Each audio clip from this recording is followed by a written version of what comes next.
ka-blood! Welcome to my YouTube channel. Makanta ako, yan na. Maopay nga kagabihon, Angeles nga harang doon.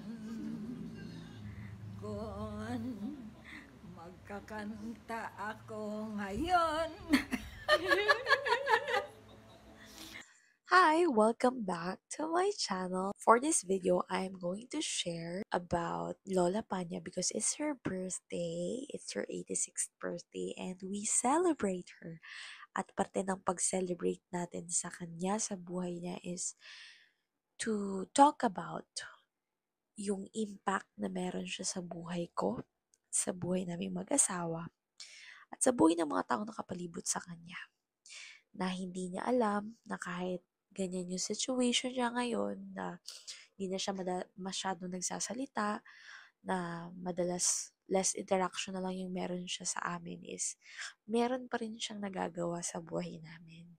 And all of that because hindi siya pinabayaan ng Diyos ever since. Kahit anong mga nangyari sa buhay niya, naging matatag siya at very hopeful siya sa lahat ng mga nangyayari at nararamdaman ko yun kahit hindi sabihin ni Lola, she's hopeful kasi doon ko yun sa kanya nakuha, yung salitang hope. If you know me, I'm this person na when I think of someone, I am reminded of some things na natutunan ko sa kanya.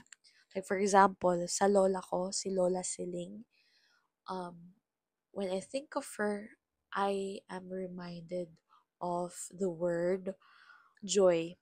Kasi lahat ng experiences ko with her is joyful. Kahit na nag-struggle kami while we take care of her, pero nandun yung joy. Kumbaga, the mere existence of my Lola Siling, even nung nawala na siya, it brought joy to me. Ganon. Ganon yung nakuha ko sa kanya.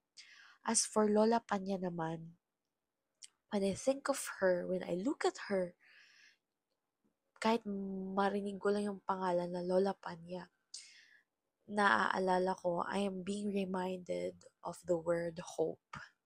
Because sa experience ko, nung nakilala ko si Lola, she showed me how it is to be hopeful. Kaya malaking bagay sa akin na naaalala ko yung pagiging hopeful niya. At times na ako naman yung dumadaan sa mga sitwasyon na napagdaanan na niya before. Nanong kahulugan la? Ha? Nanong kahulugan? Paglaog. Di ba? Di ba nag-istorya kitsiton? Oo. Insugad mo sa green ang mabay sa color. So, quick history lang kung paano kami nagkaroon ng malalim na relationship ni Lola. Siyempre, nag-start to kasi high school pa lang, we were boyfriend and girlfriend ni Raul. And because of that, syempre, nakilala ko na rin ng maaga si Lola before. Tapos, yung parents ko, nakilala na rin siya. Kahit ilang beses kami nagkahiwalay ni Raul, hindi na nawala yung bond namin ni Lola. Naging malalim pa yung relasyon namin ni Lola nung 2018 na nagkaroon siya ng dementia. How many boys?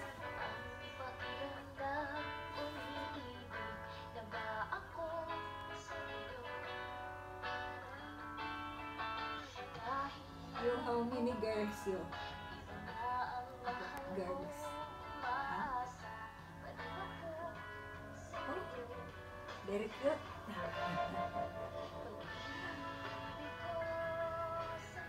Very good girl. Which is naging, I can say, is a blessing in disguise para sa relationship din namin ni Raul. Kasi, nung time na yun, naramdaman ko na naging mas malalim yung relasyon namin ni Raul. Hindi na lang kami basta-basta boyfriend and girlfriend. Naging partners in life na talaga kami at naging helpmates na din kaming dalawa. Lakanta la. kuan, ito ging kanta mo kahapon. Po. Glorious cross of the heaven, Di ka Lord, ikaw si Lola ang ipapakanta ko. in the sea of my salvation. Parang saan nila kanta la? Sila kanta? Si ako ang pubris nga iyo. Glorious cross. Iyo singin hatun na. Binayaan ako ni nanay. Buti ay pako kaupay. Kay kung buhay ka pa. Ngayon buhay na. Boy na. Boy, masya Ang dami namin natutunan as a person, as an individual. And nakita ko rin yung growth ni Raul because of what he experienced sa pag-alaga kay Lola. And sa part ko naman na akala ko alam ko na lahat when I took care of Lola Siling. Akala ko when I was able to face this situation naman kay Lola Panya is magiging madali na lahat for me because napagdaanan ko na yun eh. Like, nakita ko na yun kay Lola Siling. But, to my surprise is, kahit ako nahirapan din ako sa sitwasyon ni Lola. Sana pagbigyan ang puso ko. Maging masaya all the time.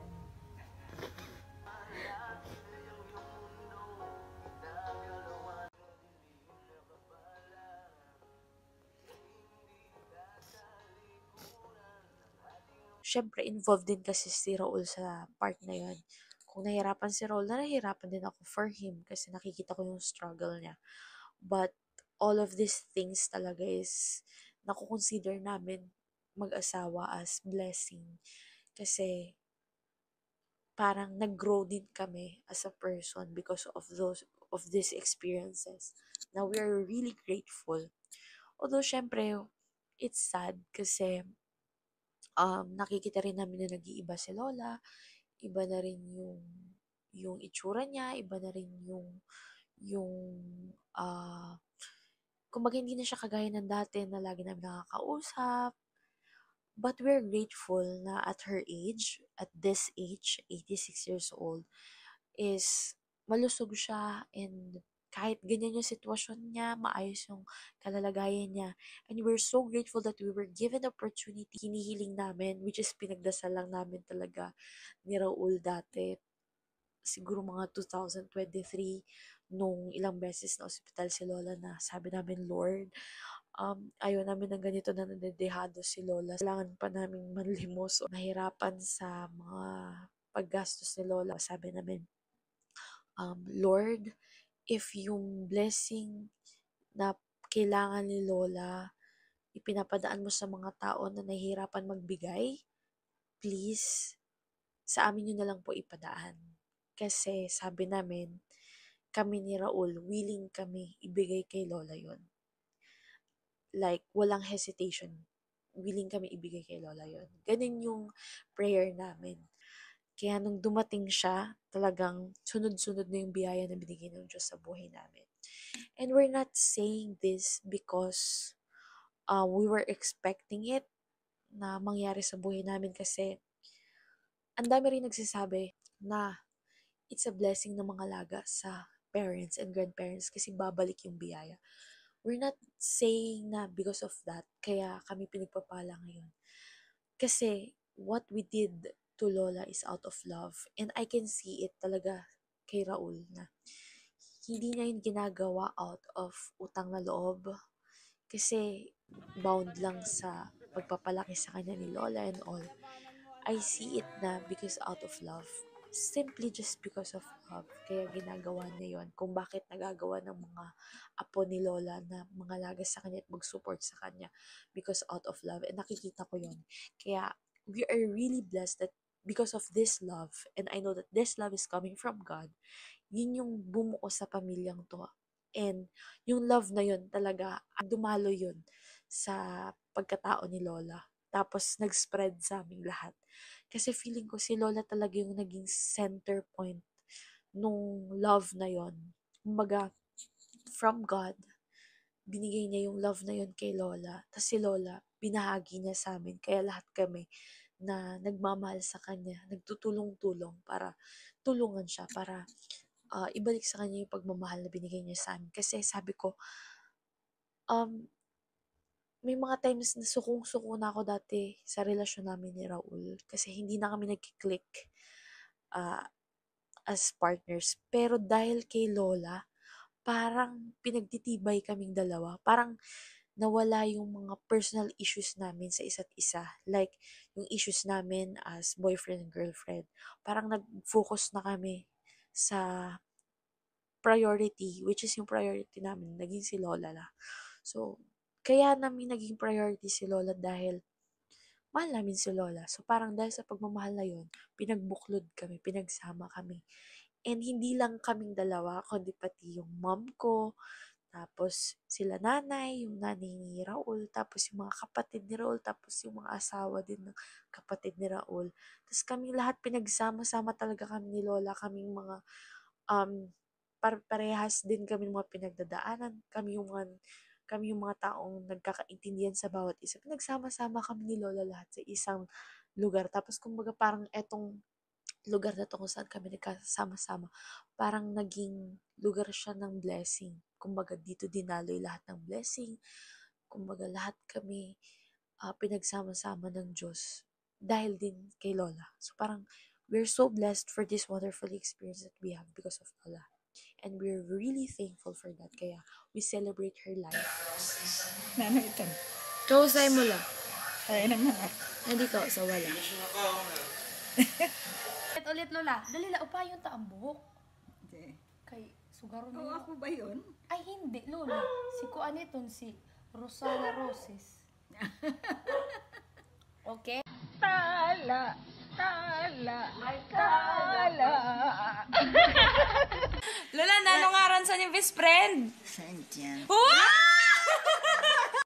We're so grateful for the wonderful experiences that we have, especially nung time na we were able to take care of her. Kami mismo pang kaming dalawa kasi ang dami namin natutunan doon na before mga idealistic persons kami, we only think about ano yung ideal time or age na magpakasal, ideal na life as husband and wife, tapos yung magkaroon ka ng sariling bahay, sariling kotse, magkaroon ng 3 anak. Sobrang ideal lang na kumbaga hindi iniisip yung mga mangyayari sa buhay na may iba pang path na tatahakin, di ba? But now, sa lahat ng mga pinagdaanan namin with Lola, now, mas naging realistic kami. We know our priorities. We know kung ano yung mga dapat namin isaalang-alang sa buhay namin.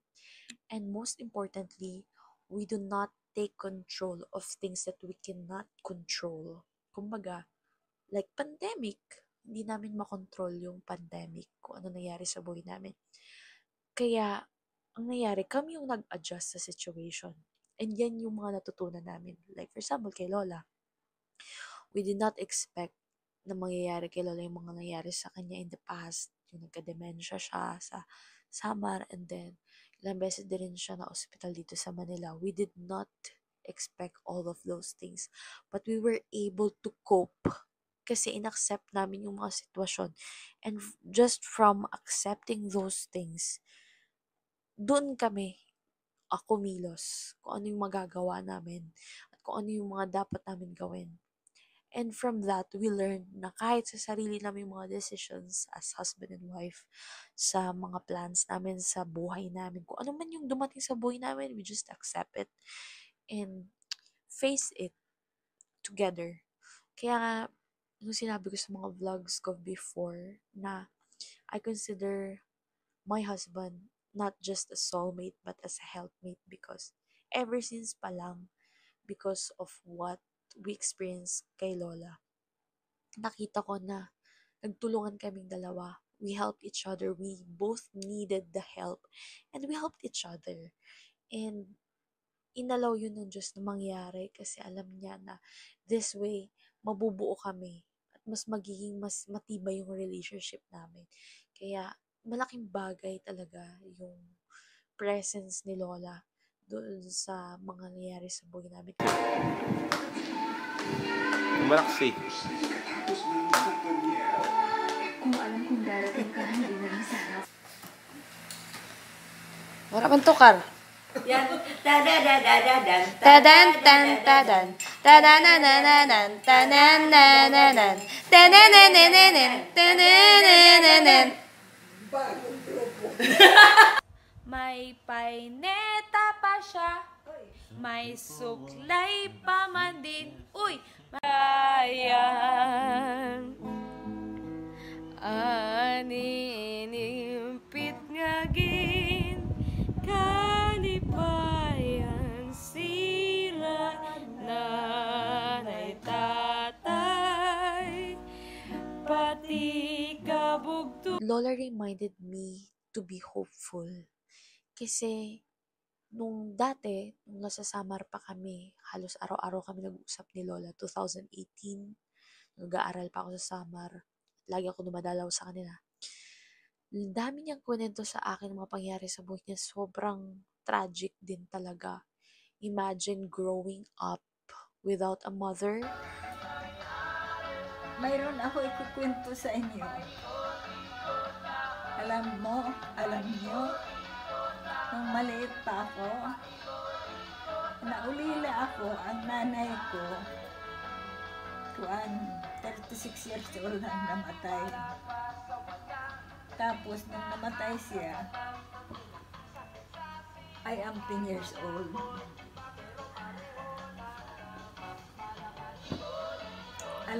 Alam niyo, iyak ako ng iyak nung namatay ang nanay ko. Ako, grade 6 lang ako.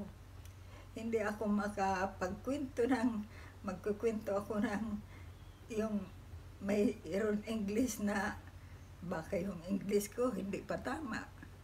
Para sabi ko naman, kung hindi naman tama, basta naintindihan ako. Diba? Ganun. Pero, I cannot go to school because we do not have mother. I am only the only daughter. Tapos only girl lang siya sa family. And then hindi siya nakapagtapos ng aral. Elementary lang yung natapos niya. Nagkapamilya siya. Tapos kahit wala siyang trabaho na yung permanenteng trabaho, napag-aral niya yung mga anak niya. Tapos nagluluto-luto lang siya, nagtitinda-tinda siya, naglalako siya ng kakanin, ng banana Q, pinahapot dito sa Lawang, tapos kahit dito sa Manila. Tinaguyod niya yon kasama ng asawa niya. Lahat yun nangyari kasi hopeful siya na hindi siya pababayaan ng Diyos. Lagi lang si Lord ang hinihingan ko ng kuan ng aking tulong. Sabi ko, Lord, kung wala ka, walang mangyayari sa akin. Kaya hanggang ngayon, iyak ako ng iyak. Napakasama ng aking kuwan, ng aking buhay. Kasi iyakin. Pero sabi ko, wala akong magagawa. Kaya ako umiyak, tumutuloy yung luha ko. Yung iyak na yan, sabi ko, kagalakan yan. Yan ang ng aking buhay. Yun yung paniniwala niya na kahit hanggang ngayon, kahit na naging byuda na siya, wala na siyang asawa, kahit nung mga times na mag-isa lang siya doon sa probinsya, na wala na siyang mga kasamang apo, na mag-isa na lang siya, hindi siya nawala ng pag-asa. Lagi kong naaalala yun sa kanya. Si Lola, lagi siyang umiiyak, pero yung iyak niya, laging tears of joy, hindi dahil sa lungkot. Malungkot yung kwento niya, pero pag umiiyak siya, parang nire-release niya is joy. Kasi parang sinasabi niya na nakikita niya yung kalinya sa kanya ng Diyos na hindi siya pinabayaan despite sa lahat ng mga pinagdaanan niya. Na kahit hanggang ngayon, na hindi siya nagsasalita, laging nakikita ko sa presence niya, sa aura niya yung pagiging hopeful. Kasi ilang beses na rin si Lola na ospital, and then nagkakasakit, pero ang tibay niya. Talagang nilalabanan niya yung sakit. Tapos talagang pinapakita niya, kumbaga kahit hindi siya magsalita, makita mo lang siya, makukuha mo yung energy na meron siya, yung pagiging hopeful niya. And alam ko na isa si Lola sa mga rason kung bakit din kami nagiging matatag kasi ever since talaga pinagdarasalan niya kami, talagang bukang bibig niya yun na pinagdarasal na kami. Kaya I know na powerful talaga yung prayer kasi yung prayer na yun, pinagdasal ni Lola dati pa lang, nangyayari ngayon pa lang. So parang ang tagal ng span, pero hindi nawala yung prayer na yun. Hanggang ngayon nagmamanifest yung prayer na yun sa buhay namin. And we're really, really, really thankful for that.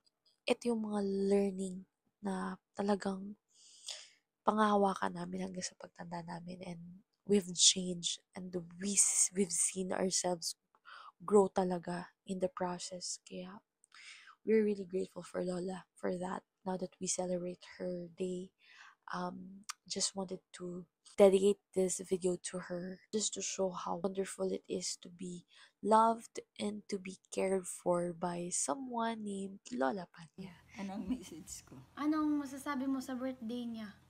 Happy birthday sa'yo. Happy birthday sa'yo. Sana kahit man lang nag-iisa ka doon o sino man kasama mo, maging happy ka sana sa imong kaarawan. Thank you. Ngan sana magkaroon ka pa ng maraming birthday. Yay! Pakpak lang! Woo! Happy birthday! Hello mga fans! Mag-subscribe kayo sa akin, ha? Like this video, like this big video. Di rin ako nagpakaluwas.